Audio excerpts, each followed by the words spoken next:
বিশ্বাস করেন আপুরা, এই ভর্তাটা যদি আপনি একবার বানাতে পারেন, ভাত খাবেন 2 প্লেট। আপনি ভাত খাবেন আর আমার কথা মনে করবেন, এতটাই মজার এই ভর্তা। প্রিয় দর্শক, আসসালামু আলাইকুম। আজকে মজা করে ঢ্যাঁড়স ভর্তা করব। আর এর জন্য ঢ্যাঁড়সগুলোকে খুব ভালো করে ধুয়ে নিব। আমি এখানে 250 গ্রামের মতো ঢ্যাঁড়স নিয়েছি। আর ঢ্যাঁড়স খুব ভালো করে ধুয়ে পানি ঝরিয়ে এখন কেটে নিব। ঢ্যাঁড়স ভর্তা আমরা সবাই খুব পছন্দ করি। সবসময় একই রকম করে ভর্তা করলে ভালো লাগে না, আজকে একটু অন্য রকম করে ভর্তা করব। ঢ্যাঁড়স এভাবে ছোট ছোট করে, মানে বেশি কুচি করার দরকার নেই, একটু বড় করে কেটে নিয়েছি। ফ্রাই প্যানে তেল দিয়েছি অল্প পরিমাণ। এখন ঢ্যাঁড়সগুলোকে হালকা করে ভেজে নিব। আর ঢ্যাঁড়স কিন্তু খুব দ্রুত সিদ্ধ হয়ে যায়, বেশি সময় লাগে না। একটু লবণ দিব, মানে সামান্য একটু লবণ দেব, দিয়ে ঢ্যাঁড়সগুলোকে ভেজে নেব। ঢাকনা দিয়ে ঢেকে দিব যাতে খুব দ্রুত সিদ্ধ হয়ে যায়। মাত্র 3 থেকে 4 মিনিটের মতো লাগে ঢ্যাঁড়স সিদ্ধ হতে। আর আপনি চাইলে এই ঢ্যাঁড়স ভর্তা সিদ্ধ করেও করতে পারেন, তবে সিদ্ধ করে তো আমরা সবাই খাই, সব সময় খাই।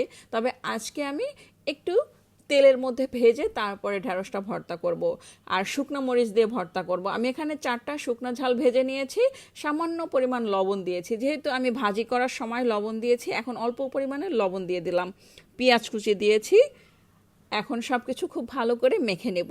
আমি এখানে বিলেতি ধনেপাতা দিয়েছি, দেশি ধনেপাতাটা ছিল না, যার কারণে বিলেতিটা দিয়েছি। এখন ভেজে রাখা ঢ্যাঁড়স এই পেঁয়াজ এবং মরিচের মধ্যে দিয়ে দিলাম, খুব ভালো করে মেখে নেব। এই ঢ্যাঁড়স ভর্তা আপুরা যদি আপনি একবার বানিয়ে খেতে পারেন, আপনি ভাত খাবেন 2 প্লেট। আর যখন খাবেন আমার কথা ঠিকই মনে পড়বে। এখন সরিষার তেল দিয়ে দিচ্ছি। আর সরিষার তেল ছাড়া কিন্তু ভর্তা একদমই ভালো লাগবে না। ভর্তা মানেই খাঁটি সরিষার তেল। তো এই যে হয়ে গেল মজাদার ঢ্যাঁড়স ভর্তা। এই ভর্তাটা আপনি এবং আপনার পরিবার সবাই ভীষণ পছন্দ করবে, এতটাই মজার হয় এই ভর্তা। ঢ্যাঁড়স ভর্তা সবসময় আমরা একইভাবে সিদ্ধ করে তারপরে ভর্তা করি, ভাতে দিয়ে ভর্তা করি।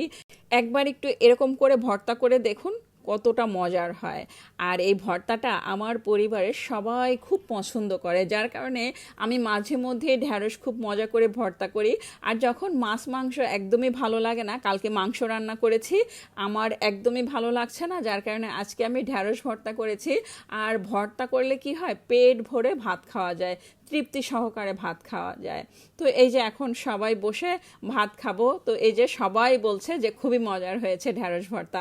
সবাই খুব প্রশংসা করেছে, এতটাই মজার হয়েছে। আর সবশেষে আমি খাবো এখন। অনেক মজার ছিল ভর্তাটা, অবশ্যই ট্রাই করবেন যারা ভর্তা পছন্দ করেন, ভর্তা লাভার যারা আছেন। ঢ্যাঁড়স ভর্তার রেসিপিটি ভালো লাগলে একটা লাইক দিবেন, কমেন্ট করবেন, এবং যারা এখনও আমার পেজটি ফলো করেননি প্লিজ ফলো করে দিবেন। সবাই ভালো থাকবেন। পরবর্তী রেসিপি দেখার আমন্ত্রণ রইল। আজ এ পর্যন্ত। আল্লাহ হাফিজ, আসসালামু আলাইকুম।